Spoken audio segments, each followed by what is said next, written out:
When I'm doing research, I know sometimes I might lose an article here or there, and that drives me crazy because it might be a really good article and something I really thought was going to be an awesome thing to add to one of my papers.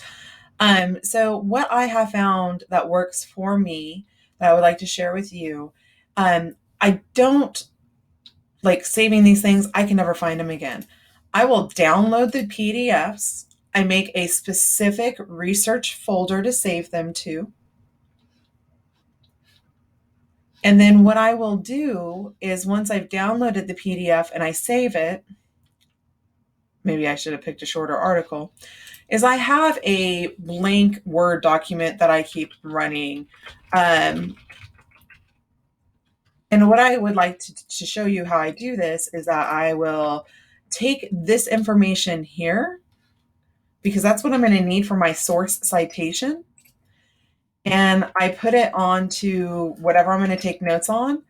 And then you can either do like, split screen or however you would like to do it.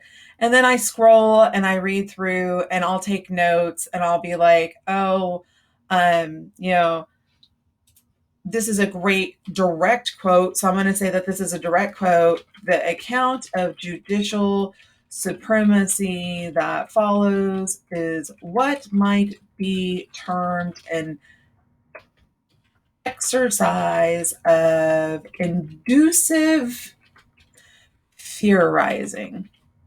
End quote, page 1141. Boom. Now I've got it. And I'll go through and I'll make notes that way. If I am reading and I summarize and I'm like, oh, well, the general gist of this is going to be talking about um, historical aspects of judicial review has been proven by many circumstances. I'm totally just making stuff up. But then for that, I'm not going to put a page number in direct quotes because I know that that's something I paraphrased out of the article. And now what I've done is I know I still have to put an in-text citation if I put this line in my paper, and I have to put an in-text citation if I put this in my paper. But for this one, I have to include the page number because that's a direct quote. And so I will keep a running list as I read through these journal articles when I'm doing research. And I do this with web pages as well, not just journal articles. If I want to go to, Constitution Center and I want to look at, this is a great website, by the way, if you ever want to know where we get stuff from. And I want to look at this and say, okay, well, according to the Constitution Center, the First Amendment has some roots with the original Maryland Constitution. And so I can do that and I can copy the URL up here and put it into my research paper. I will usually put some sort of a line in between my sources. So that way I know all I did was hold down the minus button from the number pad and then hit enter. It should automatically make a line break like that for you in there. And then I would take notes based off of this, and I'd just be like, First Amendment, I spelled that wrong. Maryland Constitution. And then I know that's where I got that information from. And as you do your research and you keep track of where this is at, you're not stuck in the precarious position of having something wonderful that you want to use in your paper, but you can't because you can't cite it.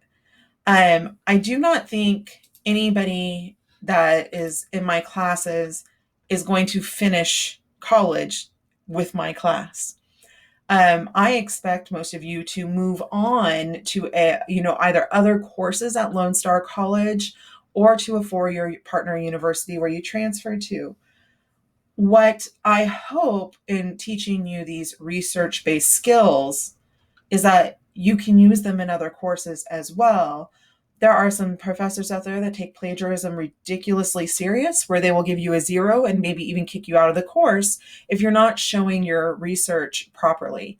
With a lot of technology that you all have to like spin articles and to plagiarize and to pay people to write papers for you, instructors and professors are also getting more and more software programs that are allowing us to capture that plagiarism, that cheating, this that article spinning.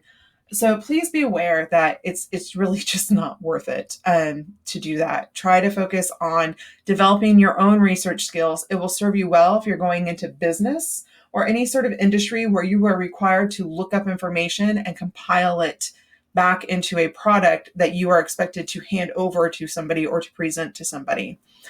When I save these, now it's done downloading. What I'll do is I'll make like a folder on my laptop that says, government research. But if you see right there the file name, that's not cool. That's not really what this file name is. So what I would do is I would save it either as the author's name or as the title of the article. So if I just say Friedman and Delaney, I look at my notes now over here on my Word doc. I can say, oh, look, Friedman and Delaney, this is the source I need to look back to for the clarification or to get more information because I stopped because it was like 4 a.m. and I needed to go to sleep. So I hope this is helpful to you on how to organize your research a little bit, to keep track of what you are looking at and where you are getting your research information from so that you can easily access it later when you are actually putting your final paper together.